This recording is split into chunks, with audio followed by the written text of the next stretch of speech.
Sa nalalapit na PUV consolidation deadline, ilang PUV driver at operator ang biglang nais bawiin ang kanilang prangkisa mula sa pagkakakonsolidate. Pero pahirapan daw ang withdrawal dahil sa umunoy magulong memorandum sa proseso nito. At nakatutok si Mariz Umali. Isang driver-operator na si Roberto Antolin sa mga nagpa-consolidate ng prangkisa ng jeep alinsunod sa Jeepney Modernization Program. Pero makalipas ang 2 buwan, gusto na raw niyang bawiin muli ang kanyang prangkisa. Hiningian na kami ng 5,000 para daw sa hanggang sa hearing. Ngayon, bukod pa yung sinasabi nila sa amin na 2,000 isang buwan para doon sa pondo. Inayawan ko na nung hinihingi na nila sa akin yung original na papeles ng jeep, ay sabi ko hindi na maganda ito kasi mawawalan na ako ng kabuhayan pag ibinigay ko. Ang mga miyembro ng mga transport group na Piston at Manibela nagtipon-tipon sa tanggapan ng Land Transportation Franchising and Regulatory Board o LTFRB para isumite ang petisyon para sa pagbawi ng prangkisa mula sa konsolidasyon. Pirmado ito ng halos 100 mga PUV driver at operator. May mga kalagayan na pagpasok nila sa consolidation ay pinapipirma ng waiver ng management agreement na malinaw doon na yung prangkisa mo ay binibigay mo na sa consolidated entity. Yun yung inaayawan namin. Mawawala yung karapatan namin bilang operator. Sa ilalim ng LTFRB memorandum, eligible sa withdrawal, yun lamang mga hindi pa nakatatanggap ng Consolidated Certificate of Public Convenience. Pero giit ng Piston, dapat mabigyan pa rin daw ng pagkakataon kahit yung mga na-issuehan na ng consolidated na prangkisa. Sabi pa ng Piston, kulang umano ang detalyadong mga gabay sa memorandum tungkol sa proseso ng withdrawal, kaya maraming operator ang naguguluhan. Matatandang inaprubahan ni Pangulong Bongbong Marcos ang pag-urong sa deadline para sa consolidation ng PUV mula December 31, 2023 sa April 30, 2024. Kapag hindi raw magpa-consolidate ay ituturing ng kolorum ang PUV at hindi napapayagang pumasada. At ngayong papalapit na ang April 30 deadline, ang panawagan pa rin ng Piston ay bawiin ang mandatory consolidation. Hindi naman daw sila tutol sa modernisasyon, pero dapat daw ay rehabilitasyon lamang. Ngayon medyo massive transfer na aagawin nila at ibibigay doon sa mga corporate monopoly, ibibigay doon sa mga foreign investment. Yun po yung modernization na inaayawan namin. Kaya namin mag-modernize. Sinusubukan pa namin kunan ng reaksyon ng LTFRB tungkol dito. Pero as of January 2024, nasa 73.9% na raw ng public utility jeepneys at 82% naman ng UV Express ang nakapag-apply na para sa consolidation. Para sa GMA Integrated News, Mariz Umali, nakatutok, 24 oras. Pasado na sa Kamara ang resolusyong nagsusulong na baguhin ang economic provisions ng konstitusyon. Lusot na rin pati ang panukalang bawiin ng prangkisa ng SMNI. Nakatutok live si Tina Pangaliban Perez. Tina. Emil, lumusot na nga sa Kamara sa ikatlo't huling pagbasa ang resolution of both houses number 7 para sa economic charter change. Inaprubahan ito sa botong 288 yes, 8 no at 2 abstain. Lagpas ang bilang ng yes na boto sa 232 votes o 3/4 vote ng Kamara na requirement sa konstitusyon. Itatransmit sa Senado ang berasyon ng Kamara. Inaasahan ng ilang kongresista na may kukwestiyon sa constitutionality ng economic chacha sa Korte Suprema. Kaya mas gusto nilang hintayin na lang ang pag-aproba ng Senado sa kanilang version ng resolution of both houses number 6. With the approval of RBH 7 on third and final reading and its subsequent transmission to the Senate, we stand at the cusp of realizing a more open and robust economy. Malinaw ang panawagan ng ating mamamayan. Kailangan nila ng mas maraming trabaho, posible lang ito kung maraming negosyo papasok sa ating bansa.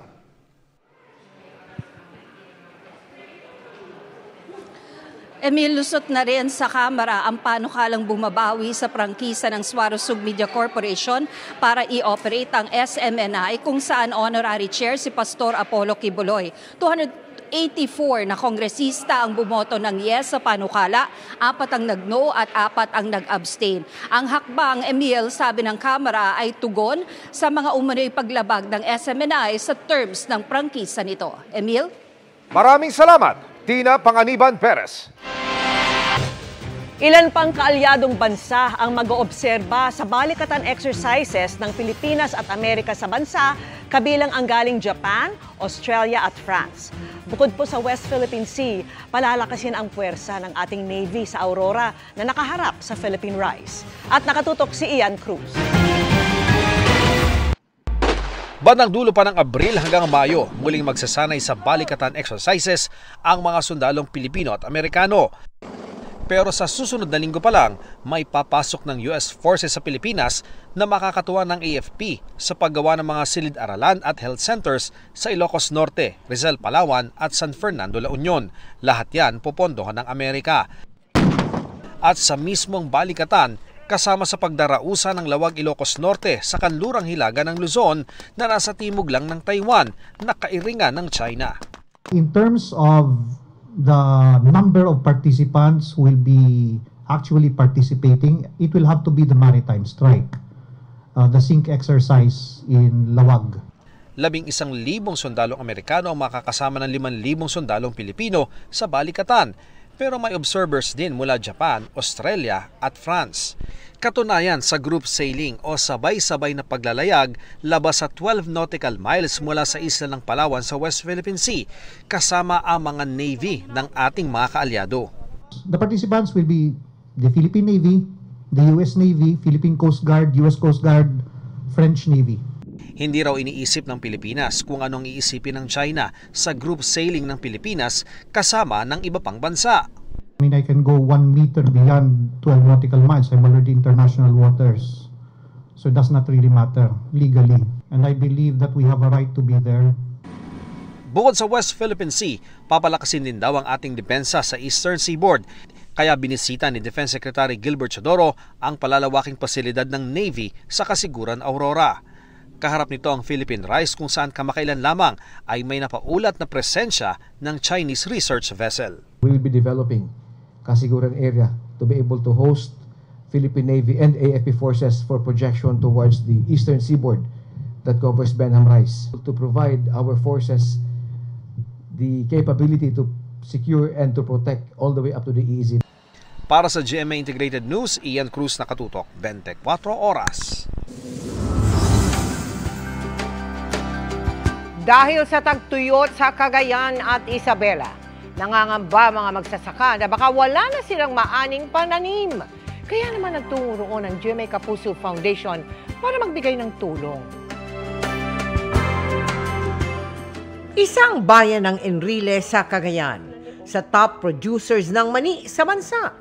Kaya naman tinagurian silang peanut capital ng Pilipinas.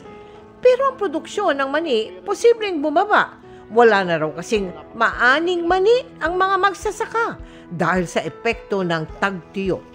Gaya ni Renato na 3 dekada ng magsasaka. Walang bunga yung aming tanim. 1 month pa lang, paano na sila, pa-dry na yung dahon nila. Kaya wala kaming gaanong ani ngayon. Pati ang mga pananim na mais apektado na rin. Kaya para hindi masayang, ipinapakain na lang daw nila ito sa mga alagang baka. Sa ulan lang sila umaasa para madiligan ang kanilang mga tanim. 9 na barangay ang apektado ng tagtuyot. Isa na dito sa barangay Lanna kung saan nag-aaral ang mga anak ng magsasaka. Kaya dito tayo nagsagawa ng feeding program sa 300 mag-aaral. Ang ilang sakahan naman sa San Agustin sa Isabela na hindi sakop ng Magat Dam, nanunuyot na rin. Run of the river kasi yung kanilang pinanggagalingan ng tubig. So kung talagang mahina yung tubig galing sa source ay talagang hindi kayang patubigan lahat ng kanilang area. Dito lang kasi sa atin sa Magat ay nakakapag-imbak din tayo ng tubig para magamit natin para sa irigasyon. Meron po kaming totally damage po yung nasa 245 hectares po. Umaasa naman po ang mga farmers natin sa mga tubig ulan. Bilang tulong sa mga magsasaka, nagbigay ang GMA Kapuso Foundation ng food packs sa 8,000 individual mula sa Cagayan at Isabela at vegetable seedlings sa ilang magsasaka. Sa mga nais makiisa sa aming mga projects, maaari po kayo magdeposito sa aming mga bank account o magpadala sa Cebuana Luwalier. Pwede rin online via GCash, Shopee, Lazada at Metrobank credit card. Mga kapuso, sa ibang paksa po naman, muli po kaming nagpapaalala na huwag po kayong magpapaloko sa mga gumagamit ng pangalan ng GMA Kapuso Foundation. Ang mga kumakalat na post tungkol sa scholarship program umano ng GMA Kapuso Foundation ay wala pong katotohanan. Hindi rin po totoo na may ayuda o pera tayong pinamimigay. Ang cash assistance ay hindi po sakop ng aming mga serbisyo. Ginagawa po namin ang lahat para matigil ang mga iligal na gawain ito. Mag-ingat po at huwag magpapaloko. Agaw buhay ngayon sa ospital ang isang 2 taong gulang na batang babae matapos mahulog mula sa upuan ayon po sa amain. Pero duda ang mga kaanak, sinaktan daw ang bata. Nakatutok si Mark Salazar. Nakikipaglaban para sa kanyang buhay sa intensive care unit ng ospital ang 2 taong gulang na batang babae. Lunes ng umaga nang nagpasaklolo ang kanyang amain sa barangay hall ng Pinagbuhatan, Pasig. Nahulog daw ang bata sa sofa kaya nawala ng malay. Isinugod agad siya sa ospital noon. Kinabukasan, nagpa-blotter ang lola ng bata sa desk ng Violence Against Women and Their Children o VAUC ng barangay Pinagbuhatan. Tinanong ko yung lola kung anong oras nangyari po yon. Ang sabi nga po 10 o 11 ng umaga. So, pasok pa dapat ang tatay kung talaga. Ang sabi kasi sinaktan. Allegedly lang po. So, pasok pa yung tatay. Pwede pa namin maimbitahan ng tatay. Stepfather pala po. Pinuntahan din ng VAUC sa ospital ang ina ng bata para bigyang linaw ang nangyari. Wala po siyang sinabi sa amin na magre-reklamo. Kung irereklamo ba niya yung stepfather. Wala siyang sinabi sa amin. Kasi ang sabi lang nahulog Nahulog po sa sofa. Ayon sa salaysay ng ina, wala siya sa bahay nang mahulog umano sa sofa ang kanyang anak. Tumawag lang daw sa kanya ang kinakasama para sabihin ang nangyari. Nag-send pa raw ng picture na okay na ang bata, bandang 10:30 ng umaga. Pero 1:00 ng hapon, nag-chat ulit ang kanyang kinakasama para sabihing isinugod sa ospital ang bata. Sa panayam ng VAUC sa amain, itinanggi nitong sinaktan niya ang bata. Pinuntahan din namin siya kanina sa kanilang inuupahang bahay sa Pasig. Pero ang kanyang ina ang humarap sa amin. Critical na raw ang lagay ng bata at ngayong gabi paluwas na rin ang kanyang biological father mula sa Lipa, Batangas para makita ang anak. Hindi raw naniniwala ang pamilya nito sa kwentong nahulog lang sa sofa ang bata. Ngayon po ay simpleng bagsak lang sa sofa. Hindi po yun gano'ng kagrabe ang nangyayari sa bata. May malaking pasato siya kung makapasig sa galiran na parang siyang pinuwersa. Ito raw ang kwento ng ina ng bata sa VAUC at sa pamilya ng biological father. Tinanong ko po sa kanya, sabi ko, kung yun ay nahulog lang sa sofa, bakit maraming pasa? Ang sagot po niya sa akin ay siya daw po may gawa ng pasa, pinalo daw niya. Kung yan ay pinalo, hindi yung gano'n. Yung pagkakapasa niya parang mga puro. Kakasuhan daw nila ang nanay ng bata at kanyang kinakasama oras na makuha ang resulta ng medical examination sa biktima. Nagbabantay sa loob ng ICU ang ina ng biktima at nakapatay rin ang kanyang telepono, kaya bigo kaming makuha ang kanyang panig. Para sa GMA Integrated News, Mark Salazar, nakatutok 24 oras. Usap-usapan online ang pagka-LSS ng marami sa kantang Selos ng binansagang Queen of Bangsamoro Pop na si Shaira Moro. Pero dahil sa punang katunog ito ng isang kanta ng Australian singer na si Lenka, absent muna sa streaming apps ang Selos. Alamin kung bakit sa Chika ni Katatibayan.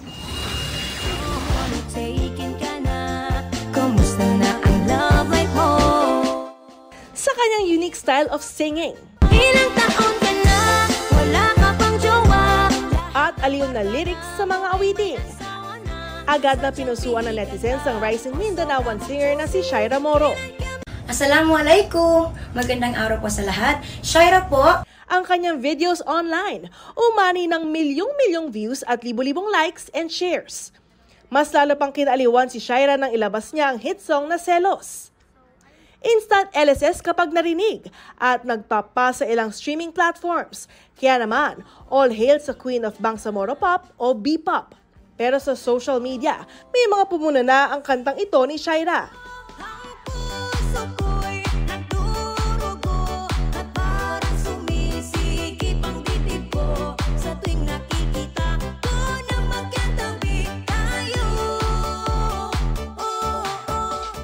Tulad ng kanta ng Australian singer na si Lenka noong 2008 na Trouble is a Friend.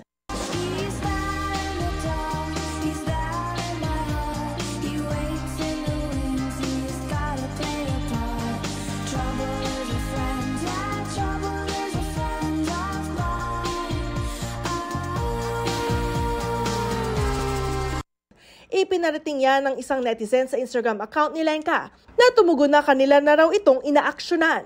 Meron na raw silang ginawang hakbang para rito. Kasunod niyan, inanunsyo ng kanyang record label na AHS Productions na inalis na nila ang Selos sa lahat ng online streaming platforms. Ginawa raw nila ito habang nakabinbin ang kasunduan sa pagkuha ng isang cover license para sa kanta. Inamin nila ang melody na ginamit nila ay mula sa kanta ni Lenka. Nakikipag-ugnayan na raw sila sa team ni Lenka para maging isang official cover version ng kanta ni Lenka, ang Selos. Katatibayan, updated sa Showbiz Happenings. Hindi pa tapos ang laban. Yan po ang ipinamukha ng University of Perpetual Help System Delta matapos makabawi sa Game 2 ng NCAA Juniors Basketball Finals kontra Colegio de San Juan de Letran. Mainit po ang laban. Umpisa pa lang, lamang ang Letran Squire sa first at second quarter. Pero di nagpatinag ang Perpetual Junior Altas.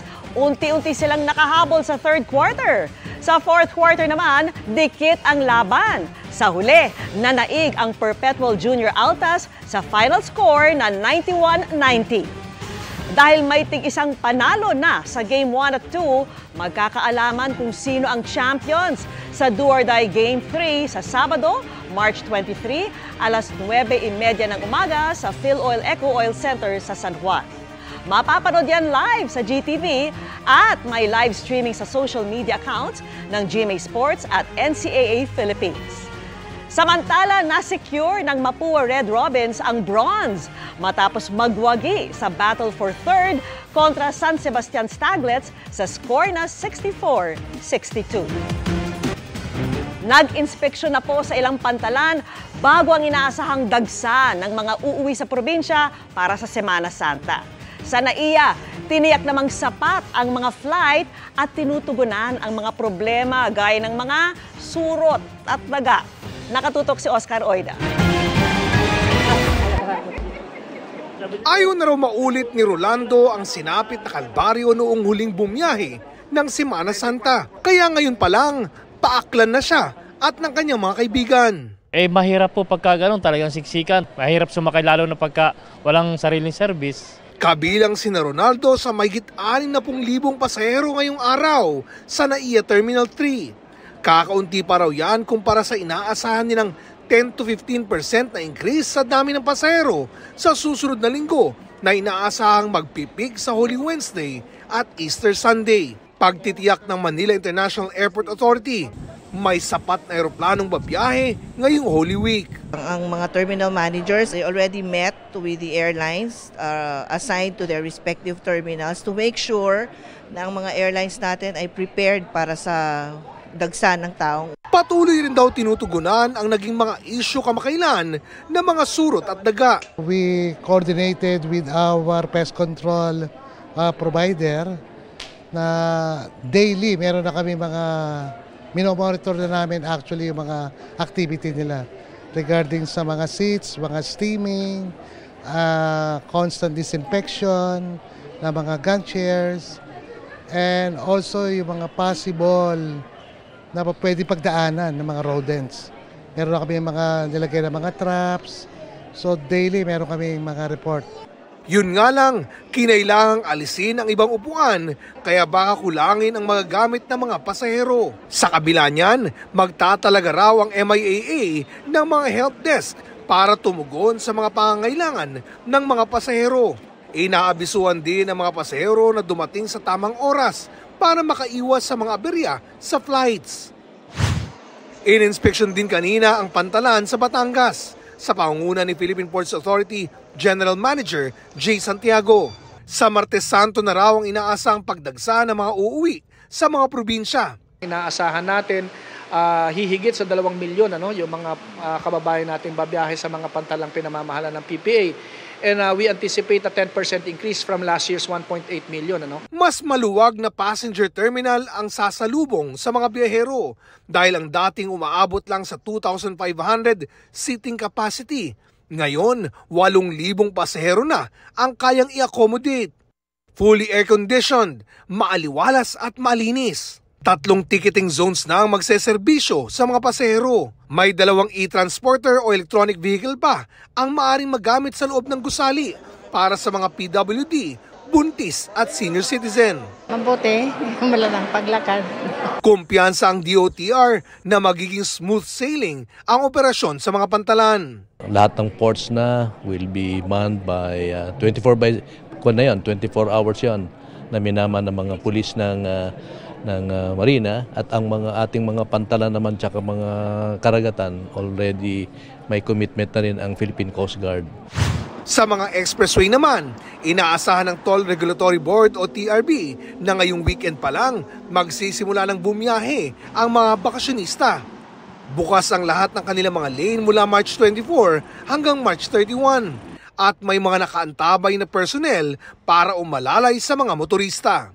Para sa GMA Integrated News, Oscar Oida, nakatutok, 24 oras. It's official! Hindi na lang sa GTV mapapanood ang Kapamilya Noontime Show na It's Showtime, kundi sa GMA! Warm kapuso welcome ang natanggap ng host at ABS-CBN executives bago ang historic contract signing kanina. Yan ang chika ni Aubrey Carampel.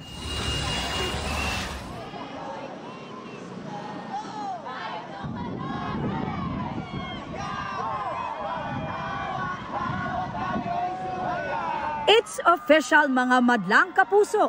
Isa na namang historic milestone on Philippine television ang nasaksihan sa pagitan ng Kapuso at Kapamilya Network sa grand contract signing na ginanap ngayong hapon sa mismong bakura ng GMA. Dahil ang Kapamilya longest running noontime show na It's Showtime, mapapanood na hindi lang sa GTV, pati na rin sa GMA7.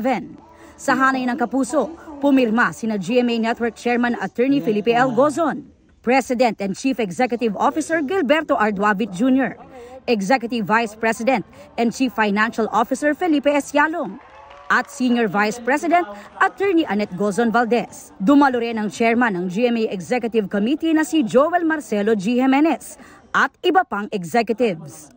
The fact that we are holding this signing here,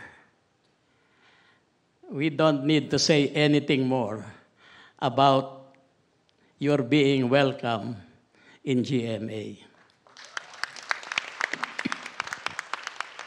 There was this feeling of a unique kind of happiness because of the sense of unity, gratitude, and happiness that we all felt when we were together.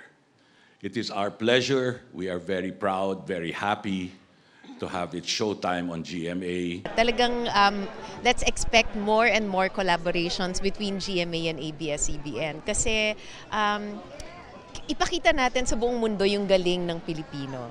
Sa panig naman ng Kapamilya, pumirma sina ABS-CBN Chairman Mark L. Lopez, President and Chief Executive Officer Carlo L. Katigbak, Chief Operating Officer Cory V. Vidanes, at Group Chief Financial Officer Ricardo Tan.